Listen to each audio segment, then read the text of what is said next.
Hello and welcome to the transcription explanation of these designs, particularly the one that's kind of bolded in black here, because that's the one I'm going to highly recommend you go with and is definitely the winner of these 6 designs. So this was a fun and interesting project because I wanted to make simply 4 letters, two-letter name acronyms, look really cool and fancy, like a personal seal. So let me kind of go through the development of the design as well as how to read each design. So I know I've done a design before for these people, and above is the key to how to read the script. So we have our different rows with our different letter stems, and then our different columns with our different modifiers. And the 2 consonants in this design happen to both be in the second row, so a full circle floating inside of our word circle. And then our vowel is the letter A, and it's over here. And it's the vowel that's outside of the word circle.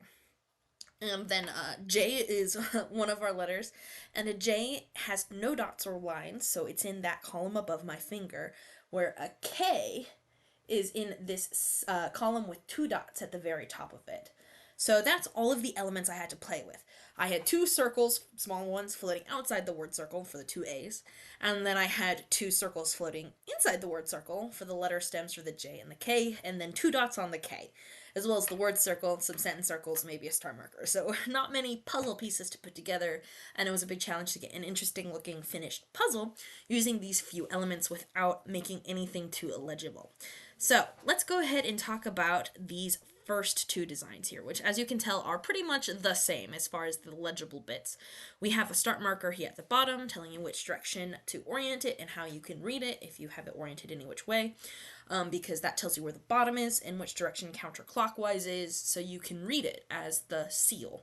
Now, as a seal, right, when you put this on, you want to make sure it's inverted, but I'm pretty sure whoever designs the seal for you will automatically do that anyway. But even if it's not inverted, because that stamp there, that little mark, is chiral, which means if you rotate it or flip it, you can still see a difference in how it's rotated or flipped. You can still tell which direction to read and which direction counterclockwise is. So, I made sure to put that mark on any of the designs that needed it when building this design, and I'll get to that one when I get to that one. But so our first word circle here has a circle floating inside it with nothing, so that's our J. And then here's our first A outside, and I had these 2 linked together like a chain for the A before this 2 dot K. Now, the reason why these designs aren't legible or entirely legible is because 2 interlocking vowels like that is diacritic. So if you look at the detailed rules of Lauren's full rule book on shermansplanet.com/Gallifreyan, you'll see the diacritic sections. And that would be an A with a little circle on top. So an accented A, a single accented A. So that's why it doesn't totally work legibility wise, even though this is a fine, simple Time Lord seal. So for these next 2, I went with full legibility as my goal. In this one, I even played with the ability of making it legible no matter which orientation or how it's mirrored or flipped, because vowels, they can have a slash through them to bring them in front of the consonant on the word they're attached to. So this word, our K with our 2 dots, has the A brought in front of it with that slash. So here's our K with the A in front of it, whereas this J, which has no dots, because that one has dots, this one doesn't, has the A outside of the word circle. And because this is centered, we can put that any which way, and we can tell where to read because, well, there's one consonant in it, and that vowel is attached to the word, so it's attached to the consonant. And it's after the consonant, because if you have a vowel and a consonant together, you read the consonant and then the vowel when they're centered like this. So if the vowel's in line with the consonant, you read the consonant and then the vowel. It's a whole thing. It's in the little letter order bit of the guide. But anyway, so this would be a J, A, and then here's our A with the slash K. And then in this one here, I went with, instead of attaching the vowels, I detached the vowels. And to show that the vowels weren't in line with the consonants, I made sure this J was very much positioned here. It's closer to this part of the word circle. So here's the position for the J, and then here's the position of the A. So J and then the A, and then this K is positioned over here, and starting at the bottom or towards that start marker going around, we hit the A before the K. So that's the A and then the K. And here's where I was like, okay, what if I go like super fancy and I make a little circle around each word, but I don't really make it a circle. And to indicate that they're acronyms, I kind of make two separate but still connected little word circles. So that's what ended up with these shapes here, kind of linking them together like that. The part of that makes this design here hard to read or less than legible or ambiguous is because this circle looks like one of those consonants that crosses the line of our word circle. So if this is a word circle, this would be a crossing the line consonant and would look like a TH. So this word here could look like a J with a TH and then an A, as opposed to a word circle with a J in it, and then another word circle with an A on it, which was the intent of this design.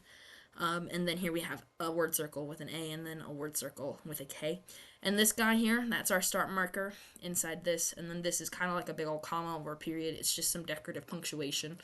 And then here's our winner. It's our winner because, let me zoom in on it. It is both fully legible, and I think stylistically it looks really cool because it does kind of mimic the infinity symbol with a little bit of yin and yang sort of flow to it. I really like how it artistically looks, plus it is still entirely legible because here's our start marker, so we know where to start reading, going counterclockwise. We can tell that this stuff here isn't part of any known letter stem or word circle shape because it does have all of this weird gunk here. And this weird gunk links up here and then comes around here and it's tapered. So we can tell that this is in fact just decoration because that's what it is. And if anything, it's sentence circle junk. And then if we go to our first legible word circle, a full circle with some letters on it, here's our first word circle, and we know bottom is this way because we have a start marker. Here's our first letter, the J, going around, here's our A. And then here's this word circle, starting at the bottom, which is known because of the start marker. We have our A and then our K. So it succeeds in both legibility, plus these two A's do kind of look like a chain and they do link together the words in the middle of that little infinity bit. And then there's even the little nod to that infinity symbol, like your last design.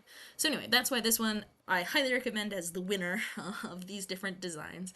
But I figured I'd send them all to you anyway, and as well as talk about them all, because, you know, it takes a while to get to the perfect one.